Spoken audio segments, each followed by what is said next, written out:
अस्सलाम वालेकुम दोस्तों, कैसे हो? उम्मीद है कि सब खैरियत से होंगे।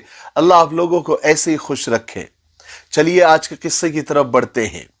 ईरान का एक बादशाह था, बड़ी अच्छी सल्तनत थी, सब खुशहाल था और सब कुछ ठीक ठाक चल रहा था।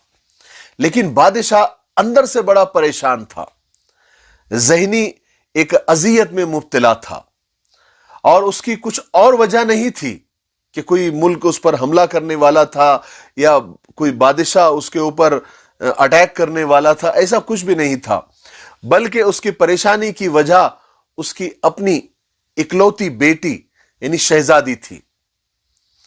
क्योंकि बादशाह अपनी इकलौती बेटी की शादी बड़ी धूमधाम से करना चाहता था, लेकिन उसकी बेटी एक अजीब सी शर्त पर अड़ी हुई थी।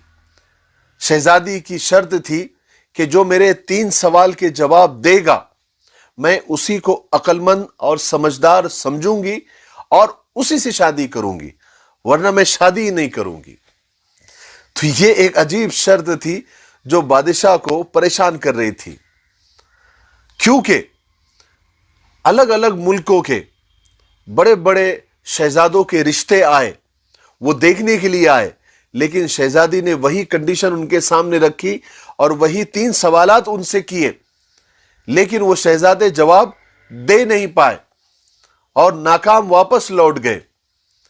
तो अब बादशाह की परेशानी ये थी कि अब मेरी बेटी का क्या होगा, और मेरी वो ख्वाहिश जो हर बाप के दिल में होती है कि वो अपनी बेटी की शादी करें, तो वो मैं कैसे करूंगा। बहरहाल वक्त तो गुजरता गया। उसी शहर में, उसी मुल्क में एक आजम नाम का गरीब लड़का रहता था, जो एक आलिम साहब का बेटा था। आलिम साहब मस्जिद में इमामत करते थे और लोगों में इल्म की रोशनी बांटते थे। कहीं से आजम के कानों में ये बात पहुंची कि शहजादी शादी करना चाहती है, लेकिन उसकी 3 शर्तें हैं, मतलब 3 सवाल है, उसके जो जवाब देगा वो उससे शादी कर लेगी। तो आजम ने ये बात ठान ली कि वो महल जाएगा और जाकर शहजादी के 3 सवाल के जवाब देने की कोशिश करेगा। और आजम की ये बात आलिम साहब को पता चल गई कि बेटा महल जाने वाला है और जाकर ये कोशिश करने वाला है। तो आलिम साहब ने आजम को बुलाया और कहा कि बेटा, तुम महल जाओगे, वहां पर 3 सवाल के जवाब दोगे, अगर तुम नाकाम हो गए तुम्हारा तो कुछ नहीं जाएगा, लेकिन लोग क्या कहेंगे कि एक आलिम साहब का बेटा था और 3 सवाल के जवाब नहीं दे पाया।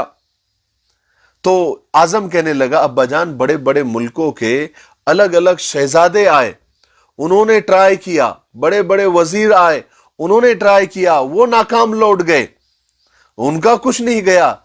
मैं तो एक गरीब इंसान हूं, अगर मैं वहां से हार गया तो ज्यादा कुछ फर्क नहीं पड़ने वाला है।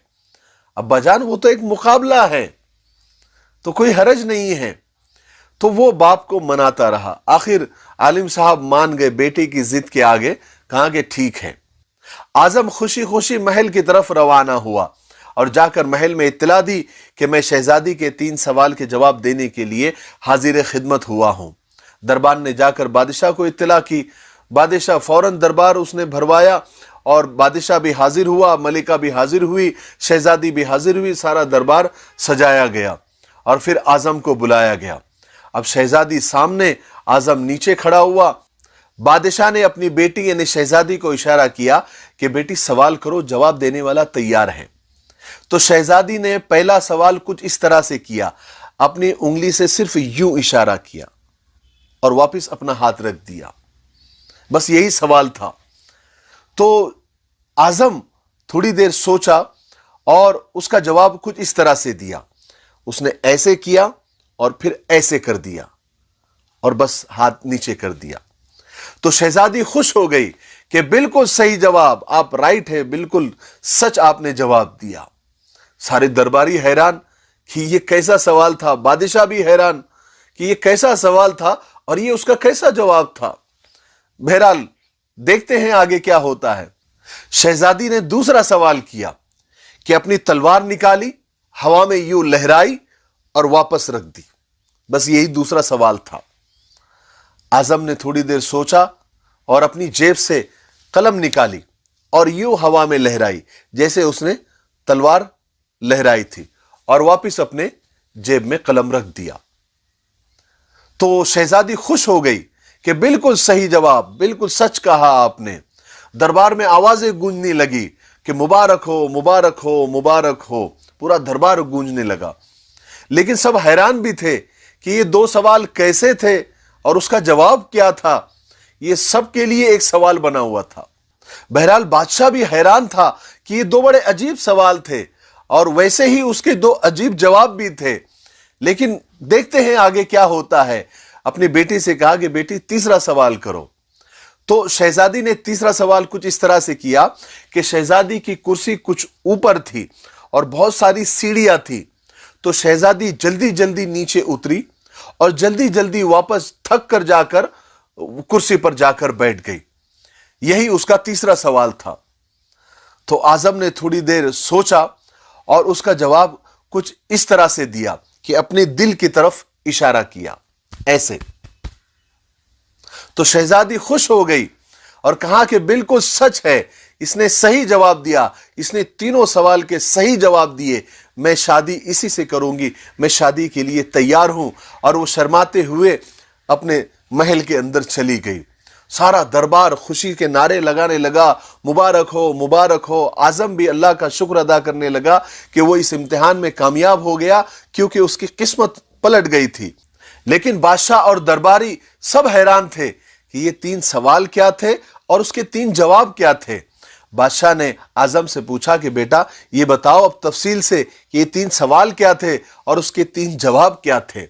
اعظم نے کہا کہ جی بادشاہ سلامت، آپ کی بیٹی یعنی شہزادی نے پہلا سوال کچھ اس طرح سے کیا تھا، تو وہ یہ پوچھنا چاہ رہی تھی کیا تم اللہ کو ایک مانتے ہو؟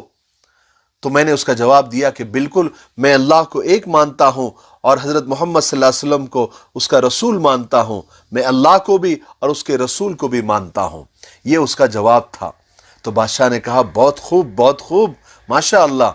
بادشاہ نے کہا کہ دوسرا سوال کیا تھا؟ تو اعظم نے کہا کہ شہزادی کا دوسرا سوال یہ تھا کہ وہ تلوار نکال کر جو ہوا میں لہرائی تھی، تو وہ یہ پوچھنا چاہ رہی تھی کہ تلوار سے زیادہ طاقتور کوئی ہتھیار ہے؟ تو میں نے اپنا قلم نکال کر اس کو بتایا کہ یہ تلوار سے بھی زیادہ خطرناک ہے، اس کا جو وار ہوتا ہے یہ تلوار سے بھی خطرناک ہوتا ہے۔ تو بادشاہ نے کہا بہت خوب، بہت خوب۔ کہا کہ تیسرا سوال اس کا جواب کیا تھا؟ تو اعظم نے کہا کہ شہزادی نے تیسرا سوال جو کیا تھا وہ یہ تھا کہ وہ تیزی سے سیڑھی سے نیچے اتری اور تیزی سے اوپر چڑھی اور تھک کر کرسی پر بیٹھ گئی۔ تو وہ یہ پوچھنا چاہ رہی تھی کہ میں تو تھک گئی، ایسی کون سی چیز ہے جو تھکی نہیں؟ تو میں نے اپنے دل کی طرف اشارہ کیا کہ انسان کے جسم میں دل ایک ایسا پارٹ، ایک ایسا عضو اللہ نے بنایا ہے کہ جو پیدائش سے لے کر موت تک کبھی نہیں تھکتا۔ جسم تھک جاتا ہے لیکن دل نہیں تھکتا۔ تو یہ میرے تین سوال تھے، یہ اس کے جواب تھے۔ بادشاہ نے اعظم کو گلے لگایا اور پورا محل گونج اٹھا اور شادی کی مبارکبادیاں دینی شروع ہو گئی اور شادی کی تیاریاں شروع ہو گئی، اور کچھ دنوں کے بعد اعظم کی شادی اس شہزادی سے ہو گئی۔ بہرحال اس قصے سے ہم کو یہ سیکھنے کو ملا کہ ایمان مکمل تب ہوتا ہے جب اللہ کے ساتھ اس کے رسول کو بھی مانتے ہیں، جب اللہ کے احکام کے ساتھ ہم رسول پاک صلی اللہ علیہ وسلم کی سنتوں کا بھی اور ان کے طریقوں کو بھی اپناتے ہیں، تب ہمارا ایمان مکمل ہوتا ہے۔ اور آج کی دنیا میں بھی سارے ہتھیاروں سے، تیر، تلوار، بم، بندوق اور گن مشین اور دنیا کے سارے کیمیائی ہتھیار اور سارے کیمیکل والے ہتھیار سے زیادہ آج بھی قلم کی طاقت سب سے بڑی ہے۔ یعنی ایجوکیشن، پڑھائی، تعلیم کی طاقت سب سے بڑی ہے۔ اس لیے قرآن پاک کی جو پہلی آیت تھی وہ یہی تھی، اقرا، پڑھیے۔ اس لیے آج ہم پر جتنے بھی حالات ہیں وہ ہمارے جہالت کی وجہ سے ہے۔ اس لیے ابھی سے ارادہ کرو کہ اپنی آنے والی نسلیں جو آج ہماری گود میں ہیں ان کو پڑھا لکھا بنائیں گے اور ان کو ایجوکیٹڈ کریں گے، دینی بھی اور دنیاوی بھی۔ اور دوسرا تو اللہ کی قدرت ہے کہ جسم کے ایک ایک پارٹ، ایک ایک حصے پہ چلے جاؤ تو اس کی ایک عجیب حکمت ہے، ایک عجیب کیفیت ہے۔ دل دیکھیے، सारी चीजें थक जाती है, सबको आराम की जरूरत होती है, लेकिन दिल एक ऐसा है जो मां के पेट से ही चौथे महीने से ही धड़कना शुरू कर देता है। तो इंसान की उम्र चाहे 100 साल हो जाए, 200 साल हो जाए या 500 साल हो जाए, वो मुसलसल धड़कता रहता है। ये अल्लाह की कुदरत की बहुत बड़ी निशानी है। मुझे उम्मीद है कि आज के इस छोटे से किस्से से हमको बहुत कुछ सीखने को मिला होगा। मेरे लिए, पूरी उम्मत के लिए और पूरी इंसानियत के लिए दुआ करते रहें। अस्सलामु अलैकुम वरहमतुल्लाहि वबरकातुहू। वीडियो पसंद आने के शुरुआत में इसे लाइक और ज़्यादा से ज़्यादा अपने तमाम दोस्तों के साथ शेयर ज़रूर कीजिएगा, और अभी तक आपने चैनल सब्सक्राइब नहीं किया है तो चैनल को ज़रूर सब्सक्राइब कीजिएगा, ताकि आने वाली तमाम वीडियो की नोटिफिकेशन आपको मिलती रहे।